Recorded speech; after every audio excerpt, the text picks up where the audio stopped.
Sí.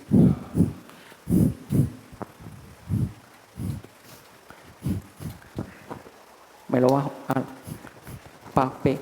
Sí, ok. Uno. Probando sonido.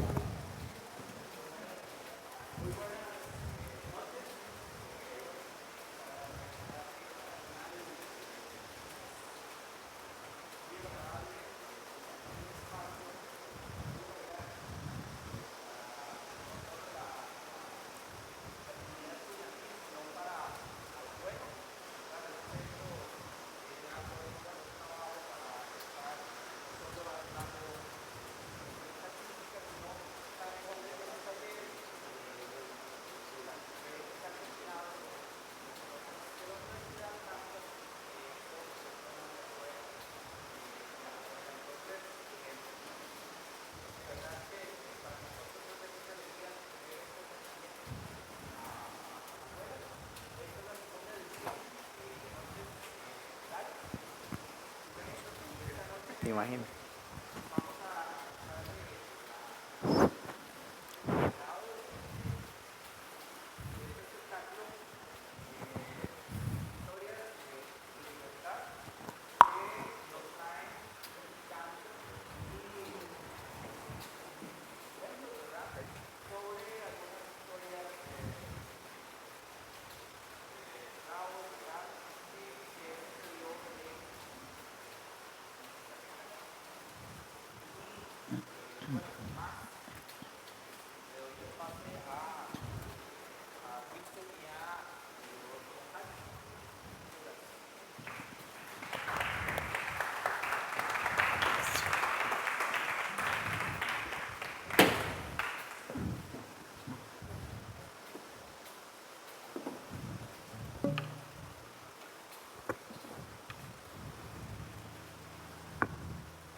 Tu historia ha sido negada, como tu piel, tu alma maltratadas sobre rojizas arenas. Nace tu sangre, tus sueños, nacen tus muertos.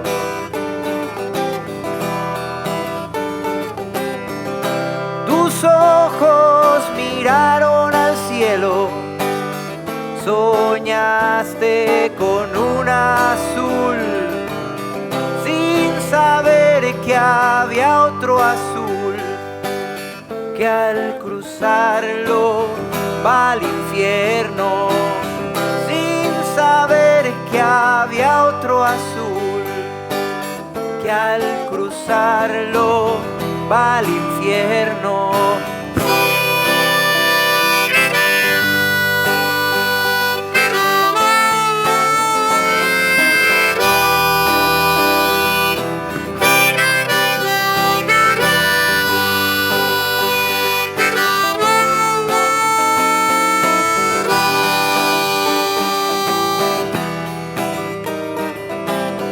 Tus pechos alimentaron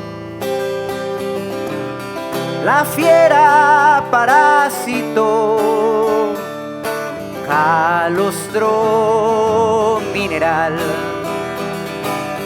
tronco macizo de tu árbol. Ni el rayo ni el barco pueden a pagar tu dignidad.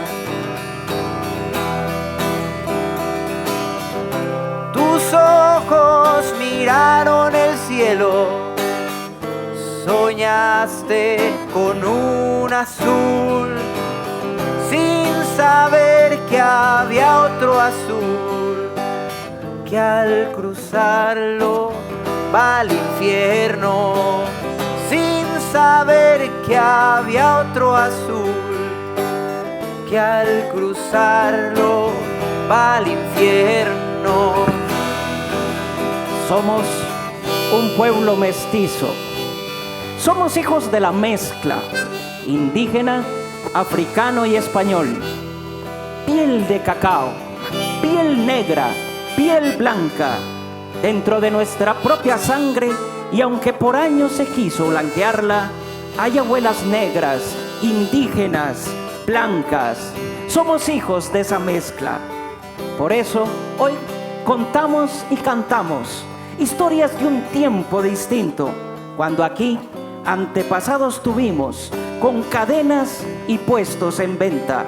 Todas son historias reales, sacadas de los archivos, compartidas como memoria de todos y todas de nuestra Costa Rica en mezcla. Que don Diego Ibarra tenía plata, eso no lo dudaba nadie, como tampoco que iba a misa todos los domingos. Don Diego, por supuesto que se sentaba en las bancas de adelante de la iglesia, allá en la parroquia de Santiago Apóstol en Cartago. Y como buen viejillo de plata, se fue a buscar con quién casarse y se casó con la vieja oligarquía de Cartago. ¿Cómo? Bueno, con una vieja de la oligarquía de Cartago. Eso es diferente. Claro, se llamaba Ana de Retes y también tenía mucha moneda, como la tenía don Diego. Ana de Retes y don Diego tenían 500 palos de cacao. Tenían 800 yeguas y un cachimbal de burros para hacer mulas, que era un gran negocio. Mira. Y tenían 10 esclavizados, entre ellos Antonio Arará y por supuesto Melchora. Exacto. Una tarde, don Diego alistó el atado de dulce, lo puso en las mulas y se fue por el viejo camino del gran comercio, el que iba a Panamá, bajando por el Pacífico entre la selva. Iba acompañado, por supuesto, de su esclavizado Antonio Arará. ¿Arará? ¿Qué es? Arará. Arará era como le decían a la gente esclavizada que traían de Dahomey, que era un reino africano que queda en lo que hoy sería Benín, en la costa occidental de África. De ahí Arará, no era apellido, ¿ves vos? Antonio Arará, de esa zona, iba junto con don Diego, bajando con el atado de dulce, cuando de repente, en medio de aquella selva, Antonio Arará se acercó. Oiga, don Diego. ¿Qué pasa? ¿Usted no siente como algo raro en el ambiente? No, debe ser el clima, que está lloviendo. No, hay algo y no es ni el clima ni tampoco las culebras. Yo siento los caballos muy tensos. No te pongas con supersticiones, Antonio, que esto es la selva que tenemos alrededor. ¿Cuál superstición? ¿Usted sabe lo que pasó en estos caminos? Sí. ¿Usted sabe lo que le hacían los térrabas a los conquistadores? Sí, pero eso ya hace muchos años. No me asustes. No me hables de fantasmas, que por eso a mí me protege Santiago Apóstol y también la Virgen Chapetona de Ujarrás. ¿Y ustedes creen que esa gente que se mató ahí se desvanecía nada más? Por ahí andan rondando. Y ojalá sí. Yo no sé si esos santos suyos hagan algo, pero yo le pido al cielo que nos acompañe, porque usted sabe que por aquí andan rondando los maleficios.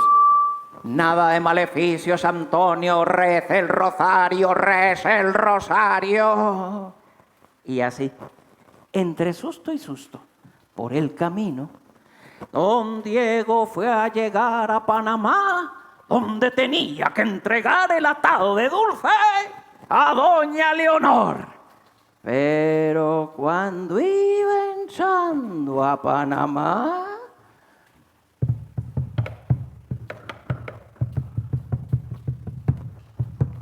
¿qué es esto? ¿Qué es esta bruma que se soltó por toda la ciudad? ¿Cuál? Antonio, vea, vea, es como si hubiera bajado una nube y estuviera tapando todas las calles. Antonio, vea.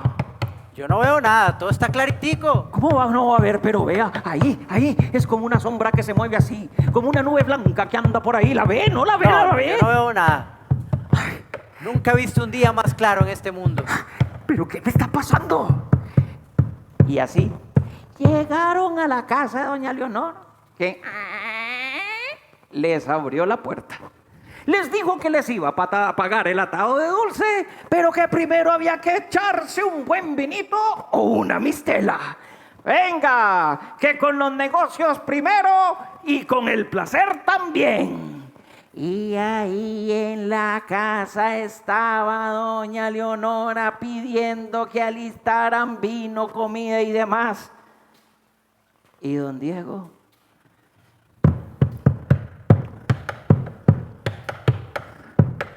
doña Leonor, ¿qué es esa nube que se le está metiendo en la casa?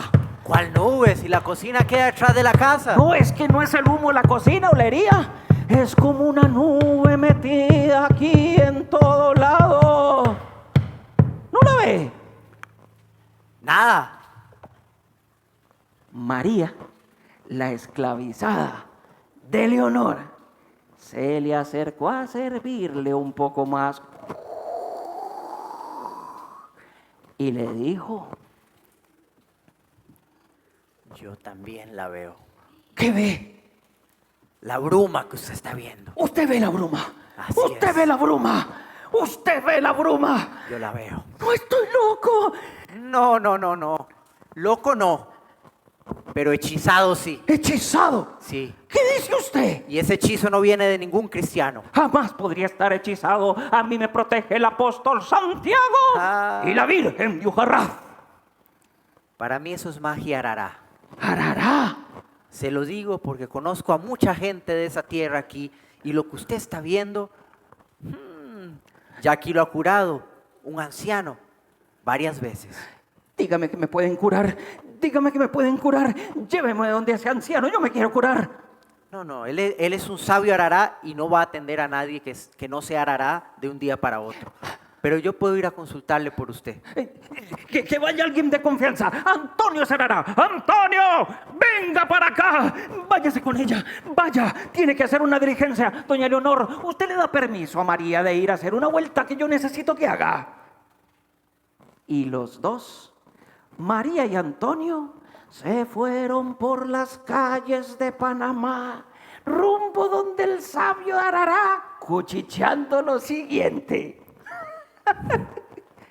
¿Cómo logrará usted que este hombre que es tan católico de repente quiera consultar a un sabio Arará? Es que está desesperado, ¿usted no lo vio? Sí, yo lo vi. Ay, Pero- ellos tienen su religión y sus santos y esas cosas y al final, en una desesperación, terminan creyendo en la religión de nosotros. A nosotros ni nos dejan hacer nuestras cosas. Así son, al mejor mono se le cae el zapote. Y vea cómo tenemos inclinado ante la religión arará al famoso Diego Ibarra. Diego no durmió en toda la noche, esperando que al día siguiente María le trajera noticias o algo. En la mañana ya estaba el gallo cantando y don Diego ni siquiera se fue a tomar un dulce, nada. Se fue a buscar a María. Dígame, María, ¿qué le dijo el sabio Arará? ¿Qué le dijo? Le tengo dos noticias, Dos. una buena y una mala. Ay, no, una para cada ojo. Dígame. Primero la mala. La mala es que usted no puede ir. El sabio Arará no quiere ni que se le arrime el bicho que usted anda encima. Y la segunda, que es la buena, es que dijo que puede enviar a alguien que trabaje con usted, que sea de su confianza y que por medio de él se le transmita alguna forma de curación. Pues Antonio, ya anoche fue con usted. ¡Antonio! ¡Vuelva! ¡Tienen que ir por el remedio! Y por el remedio fueron. Y cuando volvieron, contaron. Don Antonio, venga. El sabio Arará habló. Y esto fue lo que dijo. Primero sacó una caja. Unas hierbas. No.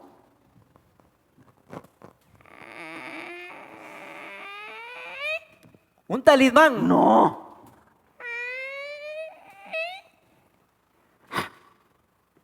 Esto.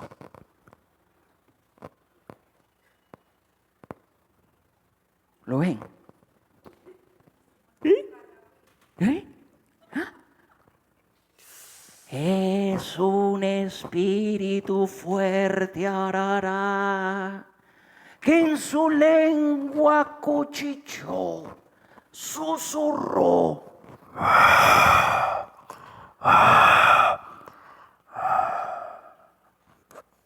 Yo no entendí. ¿Podría susurrar otra vez? Una pregunta. Ve. ¿Quién embrujó a don Diego?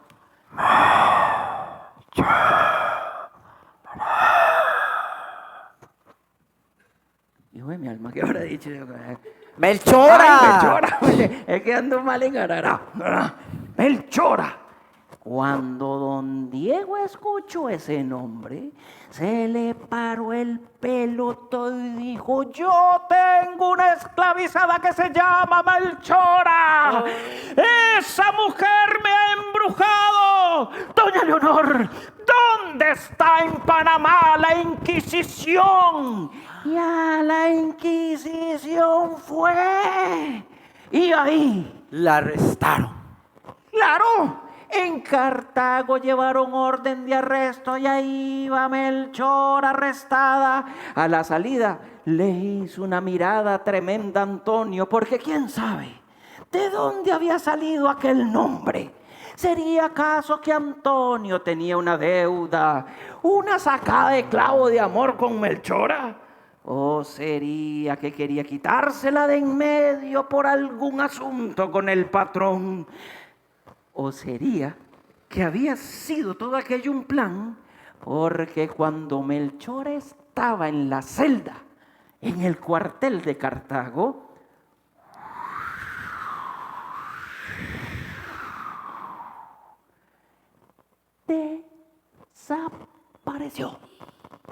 desapareció. Se esfumó, se largó. ¿Quién su puerta abrió? ¿O es que acaso se deslizó? Los documentos no lo dicen.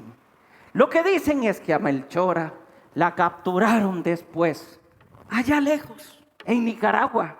Y don Diego, que siempre le rezaba al apóstol Santiago y a la Virgen de Ujarrás, de pronto empezó a creer un poco en la sabiduría Arará.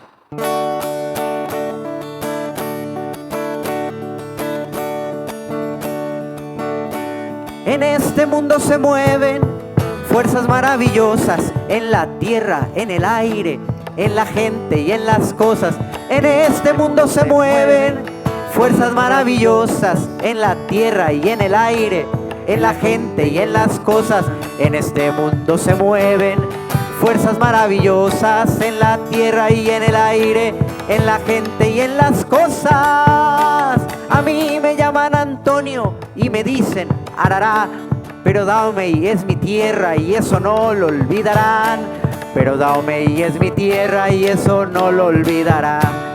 Nos trajeron en un barco, nos trataron con crueldad. Cuando se acabe esta peste, ganará la humanidad. Cuando se acabe esta peste, ganará la humanidad. Yo tengo religión, tengo Dios y fundamentos. Si no me dejan rezarle, algo hago, algo invento. Si no me dejan rezarle, algo hago, algo invento. En este mundo se mueven fuerzas maravillosas, en el aire y en la tierra, en la gente y en las cosas.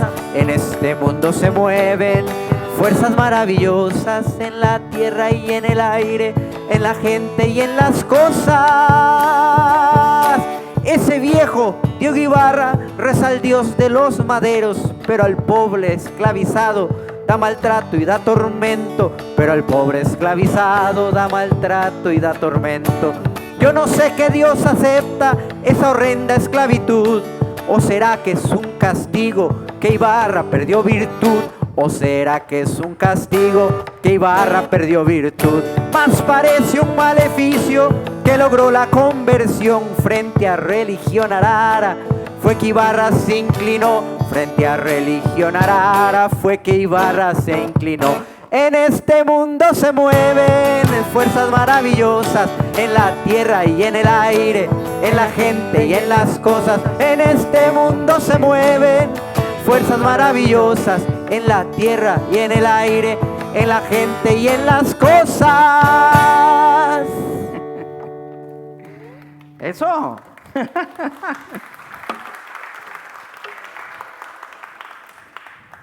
Todas estas historias sacadas de la vida real. Pero yo siempre he tenido una duda. Claro, había esclavizados en Cartago, en Heredia, en todo lado, pero uno se imagina que era mucha gente que estaba en plantaciones, ¿o cómo era la cosa? Es que nosotros tenemos la imagen que vemos en las películas sobre la esclavitud en Estados Unidos o en Cuba, por ejemplo, o en Brasil. Pero en Costa Rica la esclavitud tuvo un componente muy particular, porque las plantaciones primero eran muy pocas. La mayoría de plantaciones eran de cacao y estaban en Matina. Y esas plantaciones, por lo general, los esclavizados estaban libres porque ahí los dueños no querían irse a vivir a Matina. Y había otro elemento.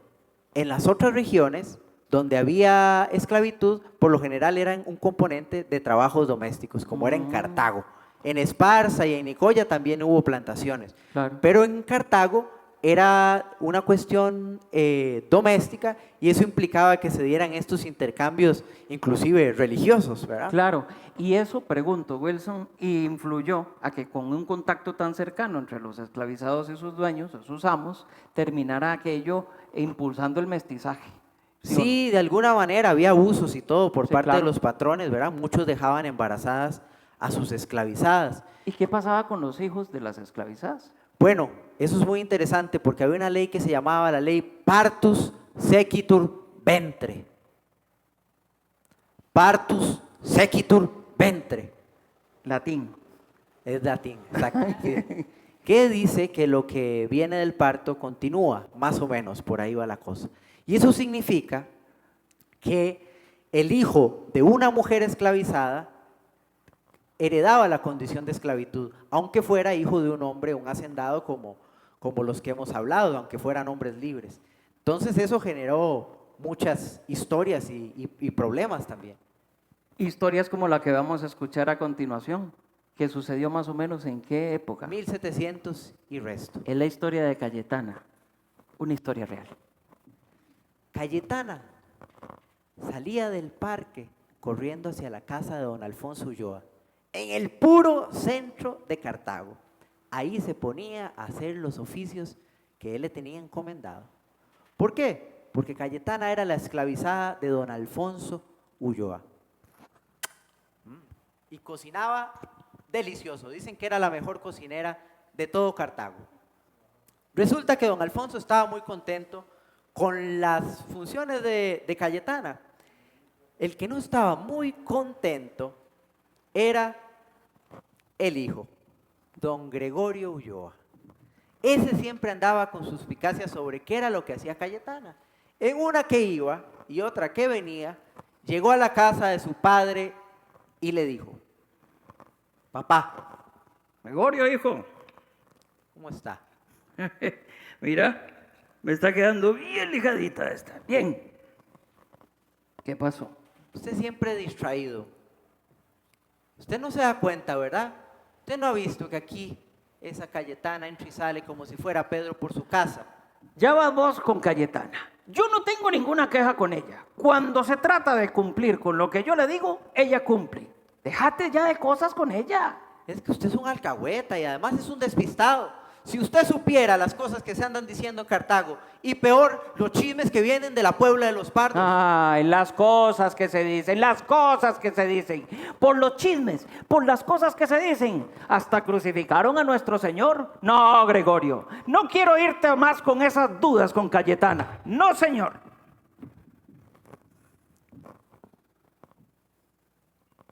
Se quedó callado Gregorio, porque la última palabra era la del padre y había que respetarla. Pero la mente se le quedó maquinando. Y es que resulta que Cayetana tenía una rutina muy particular. Ella se levantaba tempranísimo, es más, antes que las gallinas, y se ponía a hacer todas las cosas que le tenía encomendado don Alfonso Ulloa, para luego salir soplada hacia la Puebla de los Pardos, donde la esperaban unos chiquillos que apenas atisbaban allá en el horizonte que se iba dibujando la figura de Cayetana y ¡Ahí empezaban viene a gritar. Cayetana! ¡Ahí viene Cayetana! ¡Cayetana! ¡Vamos a jugar! ¡Ahí viene Cayetana! Y Cayetana no saludaba a nadie, se iba directo para donde los chiquillos. Papito, ¿cómo está? Venga, vamos, juguemos. Y le decían, Cayetana, corramos para aquel lado. Y corría Cayetana para aquel lado. Cayetana, trepémonos en aquel árbol. Y Cayetana se trepaba en el árbol de guayaba y le apiaba un montón de guayabas a esa catizumba de chiquillos de la Puebla de los Pardos. Cayetana, tirémonos a la acequia. Y Cayetana se tiraba a la acequia.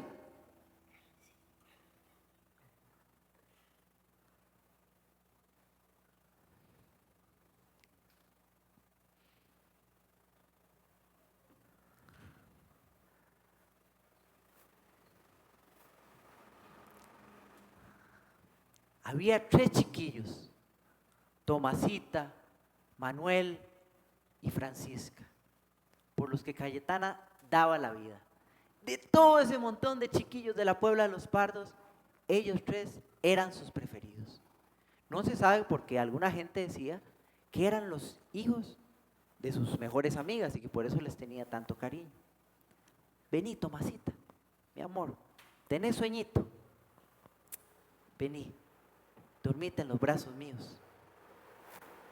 Duérmase mi niño, duérmaseme ya, que si viene el blanco te lo comerá.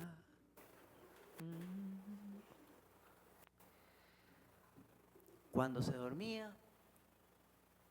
los colocaba en un petate y aprovechaba para irse a hablar con sus mejores amigas. Cayetana, tenés que tener cuidado. Ahí anda un hombre preguntando puerta por puerta que si te ha visto a vos. Tenés que tener cuidado porque para mí, que es Alamán del Gregorio ese. Cayetana, tené mucho cuidado. Ay, Cayetana, ¿cuántas veces te lo he dicho? Te lo he dicho muchas veces. Hay muchos rumores por la Puebla de los Pardos y todos lados que Cayetana tiene endulzado al patrón, que quién sabe qué se tiene entre manos ella. Cuidado que de las lenguas viperinas de Cartago han pasado muchas cosas, Cayetana. Yo te quiero, pero no volvas más acá. Entendeme. No volvás. A mí me da una gran congoja. Yo tengo un mal presentimiento. Mejor no vengas a ver esos chiquillos más. Hace esto por el secreto que vos y yo tenemos.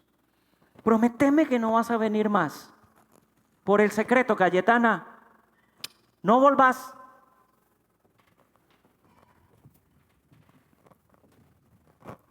Esa tarde no se dijo ni una palabra más. Solamente el gesto de juramento de Cayetana quedó tatuado en las almas de aquellas mujeres. Y así, poco a poco, esos rumores que andaba trabajando Gregorio Ulloa se fueron disipando. Y fue así hasta el día en que murió don Alfonso Ulloa.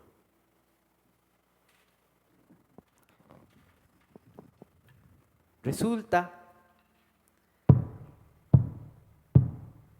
que se abrió un juicio sucesorio por la muerte de Alfonso Ulloa. En ese juicio se demostró que Tomasita, Manuel y Francisca, hijos de Cayetana,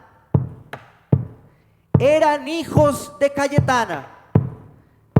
En una red de mujeres, sus mejores amigas habían prestado sus nombres para inscribirlos a nombre suyo, para así regalarles la libertad.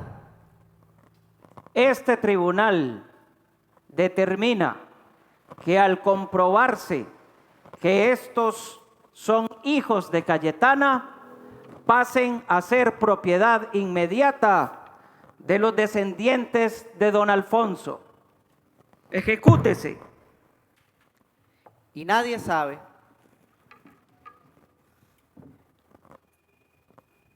la tristeza que pudo haber sentido esa madre y la tristeza que pudieron haber sentido estos 3 niños después de haber nacido en libertad, ser condenados de nuevo a la peste de la esclavitud. De esta historia, el único consuelo que nos queda es el esfuerzo de una madre que fue capaz de sacrificar lo más bello que puede tener para regalarle la libertad a sus hijos. Esa es la historia que hoy, 224 años después, nos hace recordar la vida de Cayetana.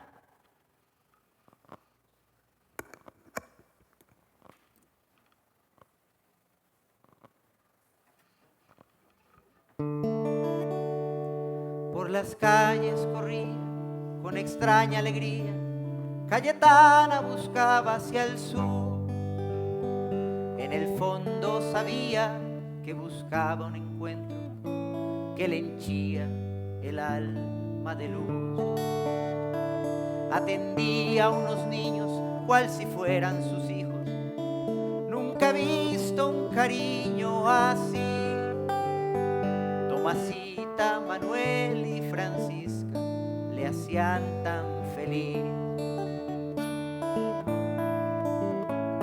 Y la gente decía con extraña indulgencia cómo ama la pobre así, siendo una mujer esclavizada, daba todo por verles vivir.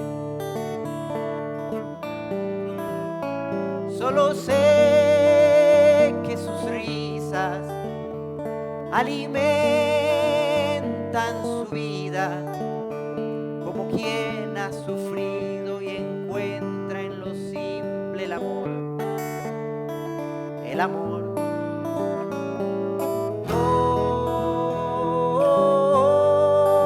Todo por amor. Todo por amor. Todo por amor. Pero un día un rumor sorprendió a todo el pueblo y el secreto por fin se rompió. Esos niños que tanto mimaban, de su vientre el latido nació. Y así como una flor da su fuerza vital para hacer del fruto una semilla, escondió a sus hijos del hambre y así les regaló libertad, libertad. Solo sé que sus risas alimentan su vida, como quien ha sufrido y encuentra en lo simple el amor. El amor. Todo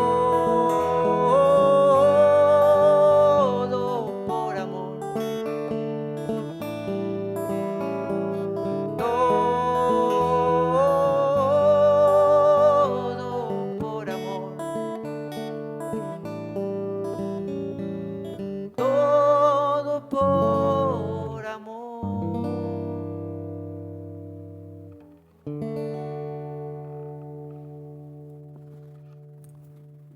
Cayetana merece un aplauso. ¿Verdad que sí?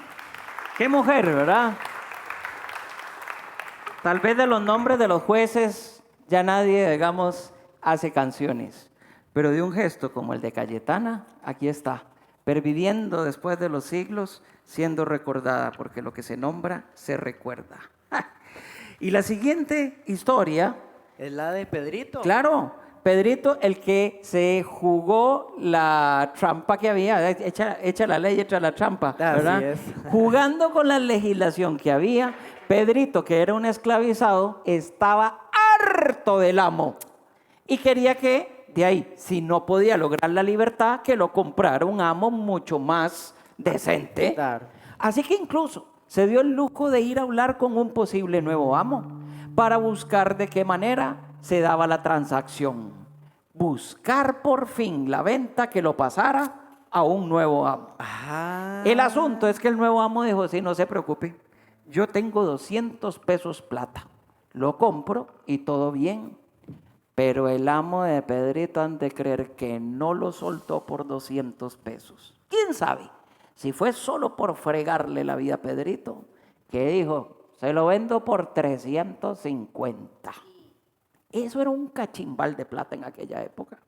Es más, Pedrito dijo, momento, según la legislación, solamente tienen esos precios los esclavizados de cierta condición. Y él empezó a pedir un perito que le viera los dientes, que le viera la edad, que le viera la condición física para que fuera el perito el que obligara a bajar el precio. ¿Y qué creen? Lo logró. ¿En serio? Lo logró. Lo logró. Por eso le dedicamos estas cuartetas y esta canción. Trabajo demasiado, el doble de los demás. Esto es tan fatigoso que yo ya no aguanto más. La autoridad decretó que se pusiera en venta Salguero, a lo que el dueño misteriosamente no le puso ningún pero.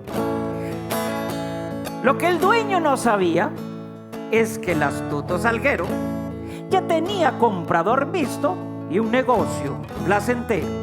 Pero Pedro vio asombrado que sus dueños le fijaron un precio muy elevado que su jugada arruinaron. Sudó tacacos Pedrito, pues todo pendía de un hilo. Por eso a la autoridad acudió a pedir auxilio. Tal cantidad exorbitante es imposible que alguien pague. Siendo que soy mulato, yo pido que se rebaje. Que me venda mi a buen precio, cuál color y edad yo tengo, que un perito me guste y precie, es lo que yo pretendo. Y al justo precio le llegan, dictó el perito sentencia, 250 pesos y acabe la diligencia. Y conforme con ese precio, Pedrito daba en el clavo. Y así Lorenzo Guillén adquirió su nuevo esclavo. Lo que no saben ustedes, y yo no sabía tampoco, es que el negocio gozoso de amor no tenía poco. Ah, Pedrito está muy contento, pues tiene ahora cerquita a Josefa, mujer hermosa, con quien tiene su chiquita. Por eso se bajó el precio, este Pedro es una joyita. Echa la ley, echa la trampa, si hay aguacero, busca donde escampa. Echa la ley, echa la trampa, si hay aguacero, busca donde escampa. Pedrito Salguero, hombre esclavizado, entre sus jornadas busca cambiar de amo. Quiere que lo compre Lorenzo Guillén, por razones misteriosas que solo sabe él. Alega la autoridad sobre explotación, trabajos insufribles, sin piedad ni compasión. Don Miguel Alfaro accedió al fin a venderlo, pero el precio que ponía era como pa' no perderlo. Echa la ley, echa la trampa, si hay aguacero, busca donde escampa. Echa la ley, echa la trampa, si hay aguacero, busca donde escampa. Pero Pedro es más astuto, salió con reclamación, exigiendo justiprecio y una revaloración. Al final sí fue vendido como lo tenía planeado, y ahora está con nuevo dueño y con su amor a su lado. Echa la ley, echa la trampa, si hay aguacero, busque donde escampa. Echa la ley, echa la trampa, si hay aguacero, busque donde escampa. Echa la ley, echa la trampa, si hay aguacero, busca donde escampa. Echa la ley, echa la trampa, si hay aguacero, busque donde escampa. Sí, señor. ¿Qué historias, Rodolfo? Bien. Por uno que madruga, otro que no se acuesta. Y Pero bueno, además, Wilson, ¿ah? una de las cosas lamentables de esta historia es cómo se dividían a las familias por la esclavitud. Porque si usted era hijo de una persona esclavizada, podía terminar en lugares totalmente separados. Claro, claro. ¿Y más o menos cuánto tiempo estuvo la esclavitud en Centroamérica? Prácticamente desde el inicio del periodo colonial, ¿verdad? Desde que se inicia la colonia, la conquista, en América se podría decir que hubo esclavitud y Costa Rica no fue la excepción. ¿Y se sabe cuántas personas esclavizadas tuvimos? No hay datos sobre la cantidad total. En general, para América, se dice que fueron 12 millones que llegaron desde el continente africano hasta América, a distintas regiones. Y en Costa Rica lo que tenemos son los datos de los censos, que hablan que, por ejemplo, adivine cuánta gente había para Cartago, como para el 1700 y pico, siglo XVIII. ¿Cuánta gente total de población? ¿Cuánto porcentaje, más o menos, de personas esclavizadas había? Vamos a ver que si había 10 blancos, había 3 esclavizados. Nombres. No. El 30% A ver, de la ¿ves? población Ajá. de Cartago. Del Cartago, El 30% de la población de Cartago Mira. eran personas negras esclavizadas. Mm. Y ahí viene cuántos eran los blancos. ¿Cuánto? 10%. Ah. 10%. O sea, de todo el total, 10% eran blancos, Sí. 30% esclavizados. Saque la mayor. proporción. Sí, sí, y era siempre mayor. nos dicen la Costa Rica blanca. No éramos tan blancos. No, ¿verdad? En realidad, ya está. Bueno, ¿y cuándo se deroga la esclavitud en Centroamérica? La esclavitud se deroga ahí por 1824. Y si esto fuera un noticiario y estuviéramos en la radio, más o menos este acontecimiento sonaría algo así. ¡Ja! Guatemala y con ella la Federación Centroamericana entera abolió la esclavitud 24 de abril de 1824, es decir, hace 199 años, 5 meses y 3 días. Y esta fecha es muy importante porque fue para toda Centroamérica, que fue una de las primeras regiones en abolir la esclavitud. ¿De verdad? ¿Sí? Cierto es que Chile, Buenos Aires y Perú habían emitido leyes de abolición años antes, pero de manera Gradual. progresiva, gradual, es decir, con timidez y con condiciones. Y un siglo antes, Dinamarca había eliminado El tráfico de esclavizados. Y obviamente en Estados Unidos también había unos procesos de liberación. pero ninguno había dado el paso centroamericano de eliminar la esclavitud de manera inmediata y total, sin condiciones. A no ser que en Francia hubiera sido así, no. Sí. Total. ¿Ve? Sigue, sigue. Exacto, Ahí exacto. De hecho, la primera región de América Latina que abolió la esclavitud fue Haití, está. Ahí está. con la revolución haitiana de Toussaint Louverture. Y un dato muy interesante Dele usted, compañero. es que cuando Rodolfo habla de que se hizo de manera progresiva en otros lados, es que había de por medio Plateca. indemnizaciones. Tras de que la deben, la cobran. Y hablando de la historia, aquí en Centroamérica la chispa de la libertad se había encendido una década antes de la independencia. Es decir, cuando se preparaban las reuniones de las Cortes de Cádiz y el Ayuntamiento de Guatemala le dio instrucciones a un diputado, don Antonio de la Ráfaval, Canónigo penitenciario Sí, de la señor. Santa Iglesia Metropolitana. Don Antonio llevó instrucciones bajo el brazo y soltó la bomba en Cádiz. Ahí se abrió un debate que secó las gargantas y los tinteros para que al final la Constitución de Cádiz rechazara la idea. En el artículo 22 de esa Constitución solo se reconocía como españoles a los libertos que pudieran acreditarse como tales en... España. O sea, era muy difícil. Sí, había que agarrar un barco. Sí, era imposible. O sea, se puede, pero no se puede. ¡Pobre Antonio! Cuando el absolutismo, es decir, el rey, se reinstaló en 1814 y don Fernando VII recuperó su corona. Entonces a don Antonio lo metieron preso. ¡Preso! Y con las copias de las instrucciones que él llevaba para Cádiz para intentar que se derogara la esclavitud, hicieron una fogata en la plaza allá en Guatemala que por poco no sé cómo no lo encendieron a él ahí. Pero las ideas y los espíritus no hacen ceniza con fuego.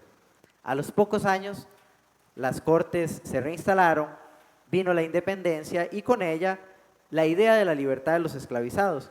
De hecho, en la famosa acta del 15 de septiembre se convoca a una asamblea constituyente en la cual se contabiliza a los esclavizados como parte de la población, a razón de elegir un diputado por cada 15,000 habitantes. ¿Uno por cuánto?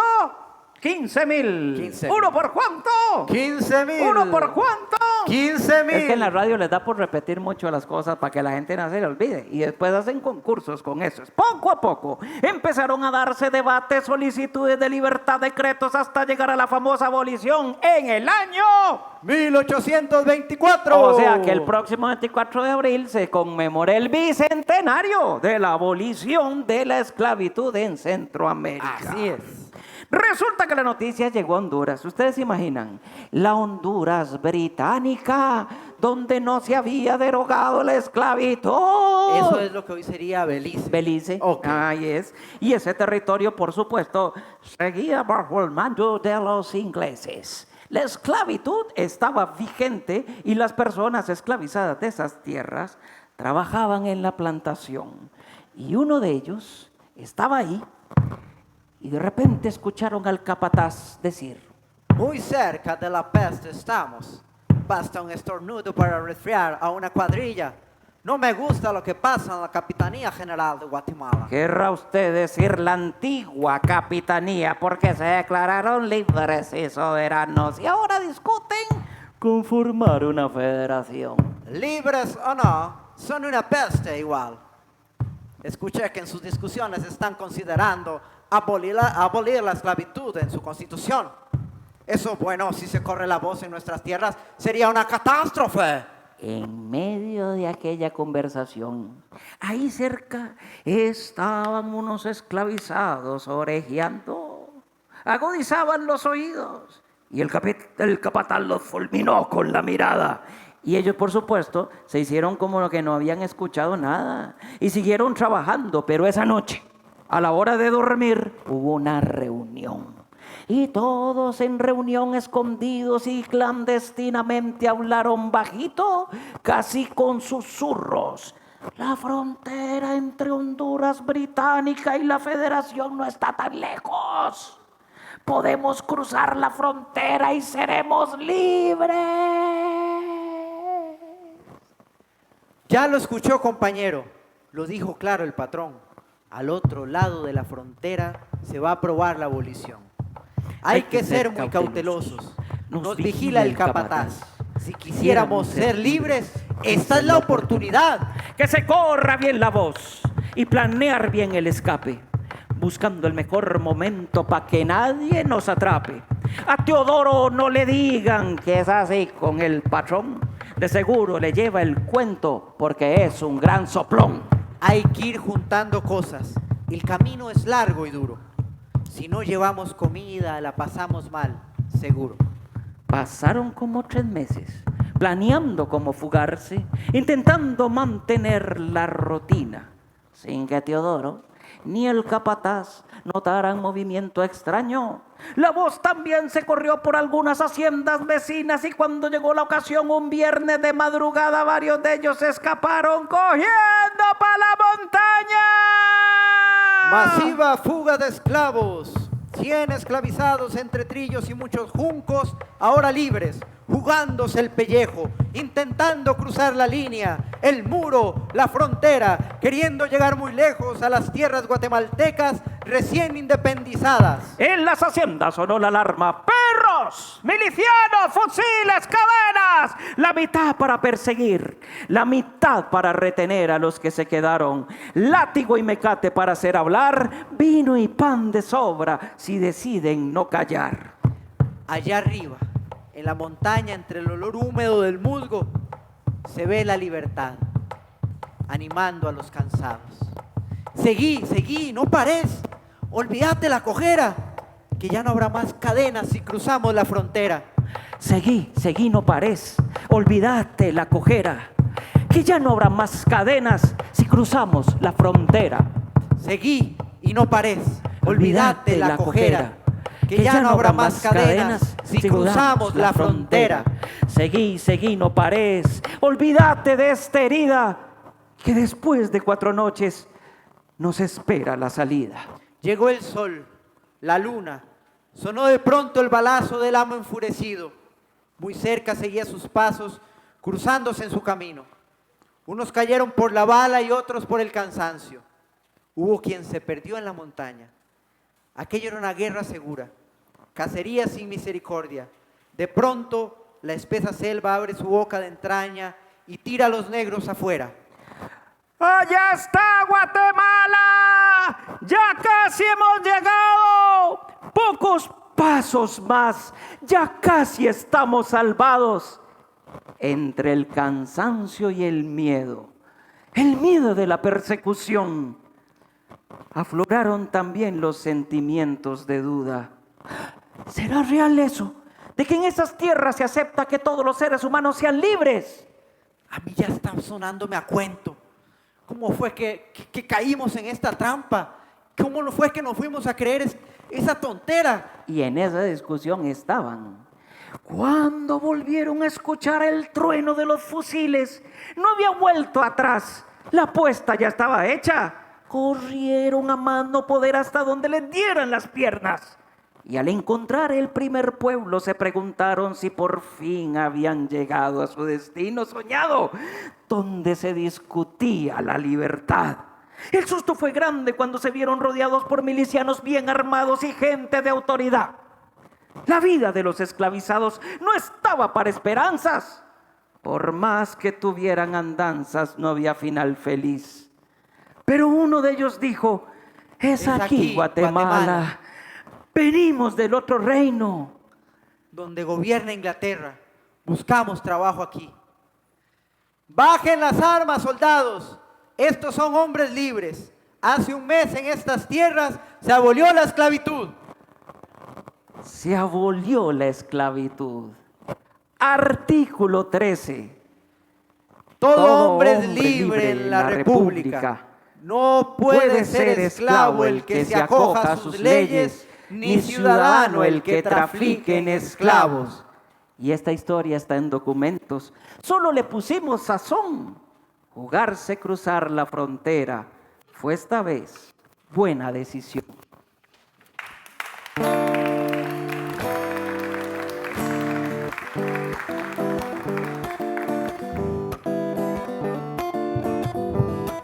¿Qué será? ¿Qué será?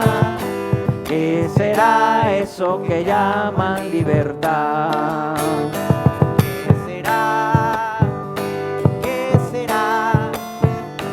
¿Qué será eso que llaman libertad? Somos gente cosecha de este pasado,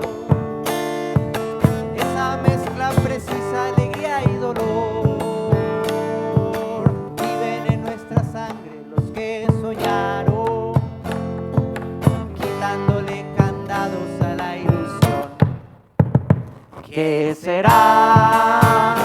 ¿Qué será? ¿Qué será eso que llama libertad? ¿Qué será? ¿Qué será? ¿Qué será eso que llaman libertad? En la frente sencilla de todo un pueblo que brilla de esperanza en la adversidad, yo cultivo la luz de este canto bello que solo vive buscando la libertad. ¿Qué será? ¿Qué será? ¿Qué será eso que llama libertad? ¿Qué será? ¿Qué será? ¿Qué será eso que llama libertad? En la tarea inconclusa de la justicia, que no haga falta la solidaridad, que no falte comida, techo y abrigo, y que se abrace entera la humanidad. ¿Qué será? ¿Qué será? ¿Qué será eso que llama libertad? ¿Qué será? ¿Qué será? ¿Qué será eso que llama libertad? Muchas gracias. Muchas gracias.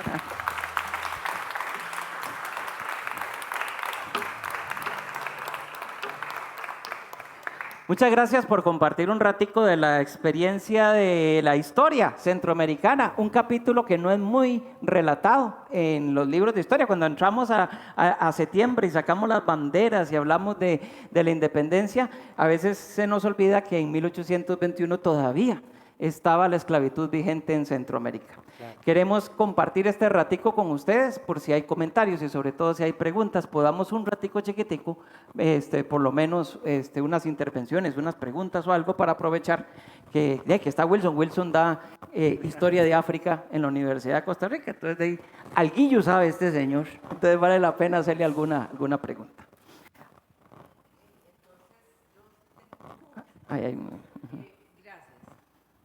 Porque yo le decía a Rodolfo que yo estudié la historia de Francia en algún momento, pero ya no me acuerdo mucho. Y se supone, lo que sí recuerdo bien, fue que me dijeron que al declarar la libertad, ¿verdad? La abolición de la esclavitud en Francia, lo obligaron igual para todas las colonias. Y había muchísimos países africanos que eran colonias francesas. Entonces, coincide, yo sé que no se aplicó a pesar de que la ley lo dijo, pero la pregunta es si nos puede aclarar un poquitito más, por favor. Ahí se escucha, ahí sí. La abolición en Francia fue gradual, ¿verdad?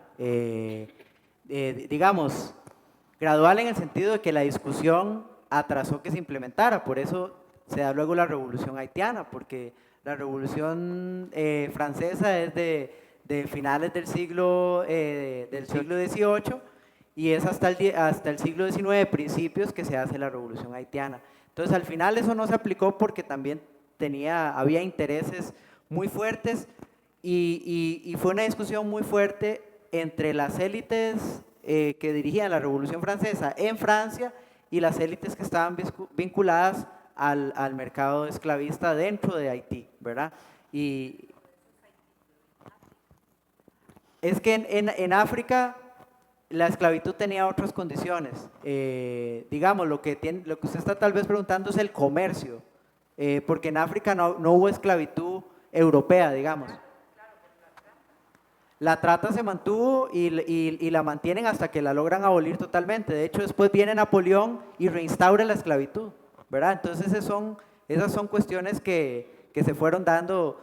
Por lo general fue un proceso de tira y encoge, y obviamente cuando Haití se libera, hay un proceso de bloqueo económico y de persecución económica muy fuerte, no solo por parte de Francia, sino por las demás colonias. Yo no sé si saben, pero cuando se da la revolución haitiana, esas voces llegan al resto del continente, a Estados Unidos, por ejemplo, hubo manifestaciones y luchas de gente esclavizada que conocía la historia de Toussaint Louverture y tomaba eso como ejemplo para hacer la revolución, y también hasta el mismo Simón Bolívar, por ejemplo, tuvo inspiración, incluso contactos con Toussaint Louverture, ¿verdad? De ahí la famosa carta de Jamaica.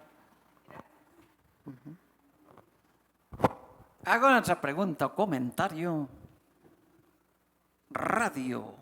A esa. Un artículo pequeñito de Galeano y otro que leí hace poquito sobre los dibujos. Bueno, Galeano dice que los negros que iban hacia la montaña metían en el afro semillas para trasladar, y posteriormente en el otro artículo lo que señala era que todo un lenguaje era lo que se escribía en los diseños de las trenzas y de las divisiones del pelo ante la imposibilidad de hablar o la vivencia de hablar diferentes idiomas. Entonces muchos se identificaban por medio del diseño de las trenzas, y lo otro era eso, que habían códigos secretos también, bueno, para algunos, porque yo también reconozco mi raíz negra en el diseño de las trenzas. Sí, tal vez eso, digamos, hay muchas formas de ocultar, digamos, formas de resistencia, ¿verdad? Una de esas que se menciona mucho, y la tradición afro-latinoamericana reconoce que en muchas de las trenzas se dibujaban mapas de salidas y de escapes, ¿verdad? Pero, por ejemplo, podemos encontrar otros casos como es la capoeira en Brasil, que es una danza, y ellos creían que estaban haciendo una danza africana y estaban practicando un arte marcial, ¿verdad? Y eso es, digamos, son parte de las historias, y muchas de estas historias están vinculadas a una cuestión que se llamó el cimarronaje, que eran personas que lograban huir de la esclavitud e internarse en algún lugar y ahí fundar comunidades. Eso hay mucho hubo mucho en Colombia y en Brasil también, ¿verdad? Sí. Otra pregunta por allá. Cuando se abolió la esclavitud, en sí no todos quedaron libres, sino era para quien podía comprarla. No. Digamos, al menos jurídicamente era la abolición total de la esclavitud. Por eso hablábamos de que es de uno de los primeros lugares donde se da la abolición de manera inmediata, ¿verdad? Es posible que haya habido casos, porque también hay que entender que el poder no siempre es total, ¿verdad? Así como los españoles no colonizaron todo el territorio, ¿verdad? Colonizaban partes del territorio, igual el poder que surge de la independencia tampoco era un poder que tenía todo el alcance. Entonces es posible que haya habido casos de gente que se mantuvo en condiciones de esclavitud, ¿verdad? Pero por lo menos, al menos jurídicamente, ya era prohibida la esclavitud, ¿verdad? Nadie podía ser esclavizado ni traficar esclavos, ¿verdad? Esa es la...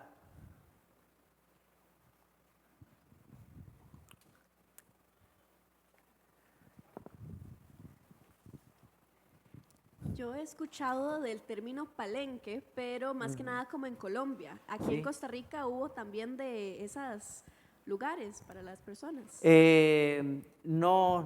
Digamos, no hay pruebas hasta el día de hoy, ¿verdad? Sí hubo comunidades de esclavizados libres, ¿verdad? De hecho, en Costa Rica hubo personas negras que habían sido esclavizadas, que llegaron a ser militares, por ejemplo. O lo que hablábamos en las plantaciones de Matina. Ahí había una situación que era que como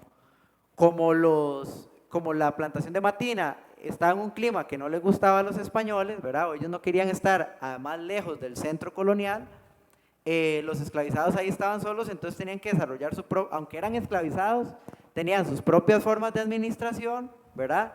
Y también los españoles les daban armas para que defendieran el territorio. Entonces es muy curioso porque ahí se traslapaban como funciones, ¿verdad? Por lo general pensamos la esclavitud como algo, o la pirámide esta que nos enseñan en la escuela, ¿verdad? Como algo que está totalmente cerrado, y realmente hay muchas, ¿verdad? Obviamente la gran mayoría de la población sufrió la esclavitud y sufrió estas historias como las de Cayetana o la de Pedro Salguero, Pero sí es cierto que era un sistema donde había ciertas movilidades, sobre todo por este tipo de contextos. Ujú. Pero aquí no hubo. Hay gente que dice que porque hay, por ejemplo, hay un río que se llama el río Cimarrón, entonces que eso hace referencia a un estilo de Palenque, etcétera, ¿verdad? Pero todavía no hay como vestigios arqueológicos o algo así sobre los cuales pudiéramos decir que sí existió, ¿verdad? Una comunidad autoorganizada, porque el Palenque o lo que se llaman las comunidades quilombolas en Brasil tienen un componente político, no solo que huyes de la esclavitud, sino que generas una comunidad y un modelo de organización comunal, ¿verdad? En torno al ejercicio de la libertad. Ujú. Ahí hay una pregunta al fondo. Ujú.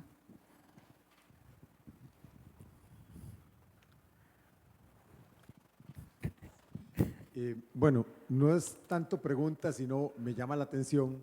Yo tengo una sobrina en Francia, ya tiene muchos años de estar allá. Y a pesar de que ya hace sus años de la abolición de la esclavitud, todavía dice ella que en algunos lugares se ve mal visto, digamos, decir, esta blusa negra. Como que se tiende a decir que esta oscura o como que se sigue. Entonces, a lo que voy es que yo sé que para la historia, a veces para nosotros 100 años es mucho, 200 años es mucho, para la historia es poco, realmente es reciente. Van quedando esas secuelas, ¿verdad? Mentalmente de la esclavitud, ¿verdad? Que todavía hay algo por seguir evolucionando en ese sentido para que realmente ya mentalmente ya la humanidad se libere de eso, ¿verdad? Ujú. Sí, todavía vivimos en un mundo que es racista, ¿verdad? Y nosotros somos un país muy racista, nos ha costado reconocerlo, ¿verdad? Somos racistas, hay que reconocerlo también en primera persona. Somos racistas porque fuimos criados en el racismo, ¿verdad? Lo aprendemos en nuestras casas, lo vemos en la televisión, etcétera.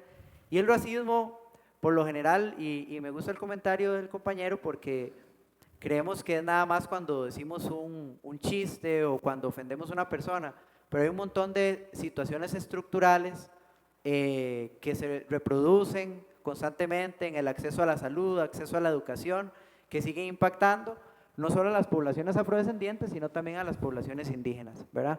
Y últimamente ha habido unos estudios en México muy interesantes sobre una cosa que se llama la pigmentocracia, y que ellos han estudiado cómo, según el tono de piel de la gente, conforme más oscuro es el tono de piel, hay menos oportunidades para ciertas cosas, ¿verdad? Eso se ha hecho para el caso mexicano, que es otro país muy parecido a nosotros, como que nunca había, siempre negó la presencia afrodescendiente, ha negado el racismo, etcétera.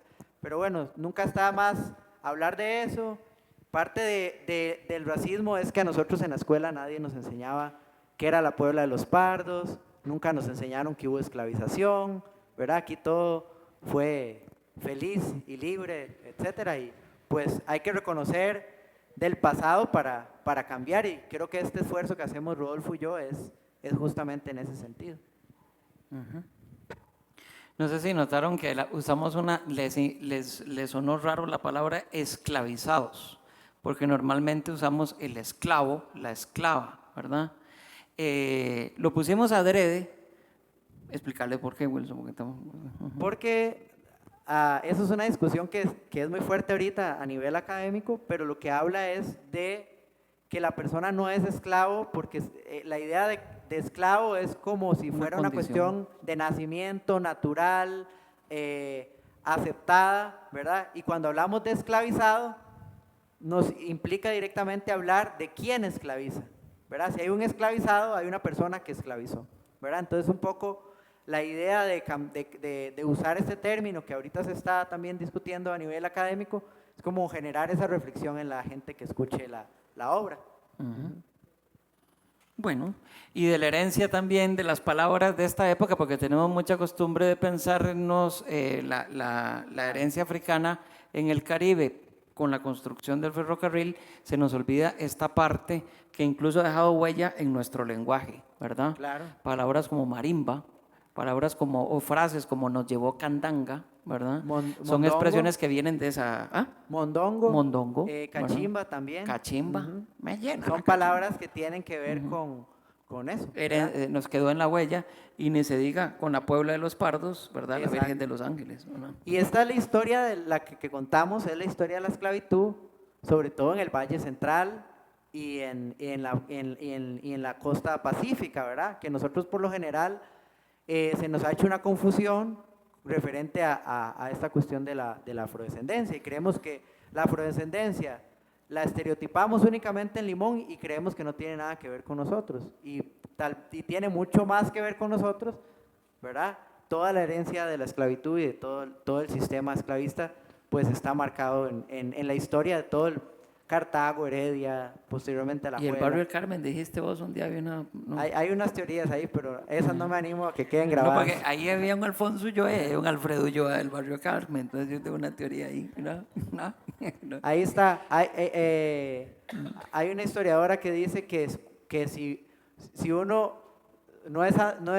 si uno no tiene un ancestro esclavizado, tuvo un ancestro que esclavizó, ¿verdad? Entonces es duro, pero es parte de reconocer nuestra historia. Por lo general tenemos de las dos en la mayoría de los casos porque el componente negro afrodescendiente en Costa Rica en el periodo colonial era mayoritario, ¿verdad? Era el 30%, en otras regiones era casi el 50% o 60% ya más al norte, en la costa pacífica norte. Bueno, yo les agradezco muchísimo, ¿verdad? El ratico que han sacado, la reflexión también al colega profesor y a ustedes que son aquí estamos uniendo grupos que había clases hoy, muchas gracias por esa disponibilidad y que este ratico pues nos haya acercado un poquito a la historia de una manera un poquito más lúdica que nos permite recordar y después ir a reflexionar y preguntarse. Aquí lo más importante son las preguntas más que las respuestas. Así que para todos ustedes muy buenas noches y muchísimas gracias. Muchas gracias. No.